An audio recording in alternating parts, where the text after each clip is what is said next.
एक महीने तक चला आंदोलन, फिर अचानक क्यों खत्म हुआ जंतर मंतर का धरना। करीब एक महीने तक जंतर मंतर पर हजारों छात्र डटे रहे। लगातार प्रदर्शन हुआ, कई दौर की बातचीत हुई और पूरे देश में इस मुद्दे पर बहस छिड़ी रही। लेकिन आखिर ऐसा क्या हुआ कि प्रदर्शनकारियों ने अचानक आंदोलन खत्म करने का फैसला कर लिया?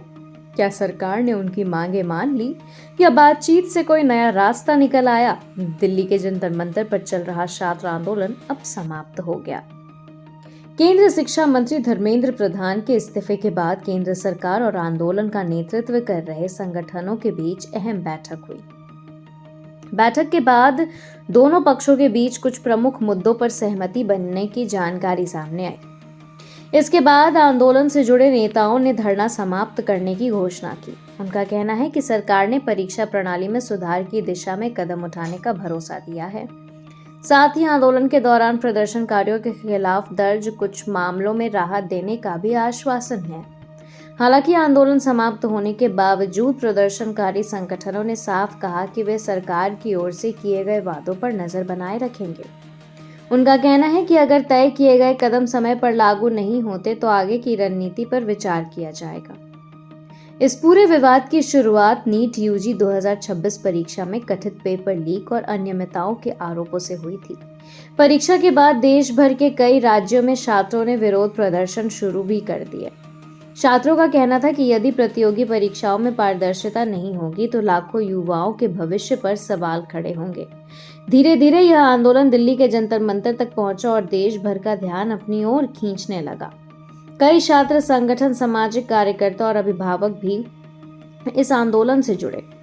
प्रदर्शनकारियों की मांग थी कि परीक्षा में हुई कथित गड़बड़ियों की निष्पक्ष जांच हो, दोषियों के खिलाफ सख्त कार्रवाई की जाए और भविष्य में ऐसी घटनाएं रोकने के लिए मजबूत व्यवस्था बनाई जाए। सरकार ने मामले की जांच केंद्रीय जांच ब्यूरो को सौंप दी। इसके बाद परीक्षा रद्द करने और दोबारा परीक्षा कराने का फैसला भी लिया गया। अब सबसे बड़ा सवाल यही था कि क्या बातचीत से समाधान निकलेगा या आंदोलन और लंबा चलेगा। शनिवार को पूरे घटनाक्रम ने नया मोड़ लिया। केंद्र शिक्षा मंत्री धर्मेंद्र प्रधान ने अपने पद से इस्तीफा दे दिया। इसके बाद सरकार और प्रदर्शनकारी संगठनों के बीच एक और दौर की बातचीत हुई। बैठक के बाद आंदोलन से जुड़े नेताओं ने कहा कि सरकार ने उनकी कुछ प्रमुख मांगों पर सकारात्मक रुख दिखाया है।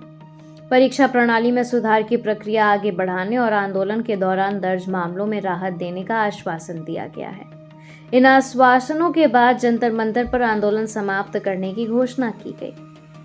प्रदर्शन स्थल पर मौजूद छात्रों और समर्थकों ने शांतिपूर्ण तरीके से धरना समाप्त किया। सरकार का कहना है कि परीक्षा में अनियमितताओं की जानकारी मिलते ही तत्काल कार्रवाई की गई। मामले की जांच सीबीआई को सौंपी गई, परीक्षा रद्द की गई और दोबारा परीक्षा कराने का निर्णय लिया गया। सरकार ने यह भी कहा कि छात्रों का विश्वास बनाए रखना उसकी प्राथमिकता है। परीक्षा प्रणाली को अधिक सुरक्षित, पारदर्शी और विश्वसनीय बनाने के लिए आश्वासक सुधारों पर काम किया जाएगा।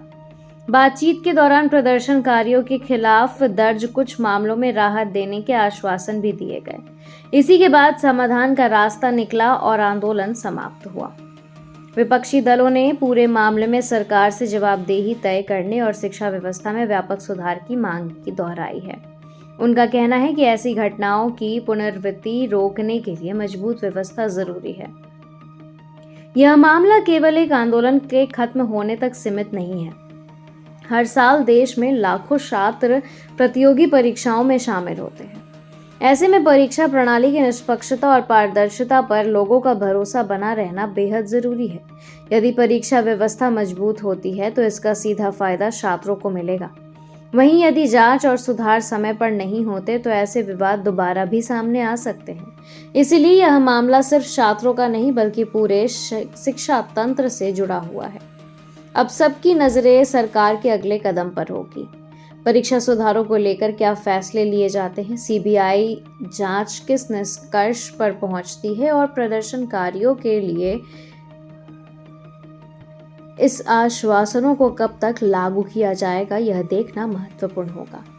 इसके साथ ही यह भी देखा जाएगा कि नया शिक्षा मंत्री कौन बनता है और यह शिक्षा व्यवस्था में सुधार के लिए नई पहल क्या करता है।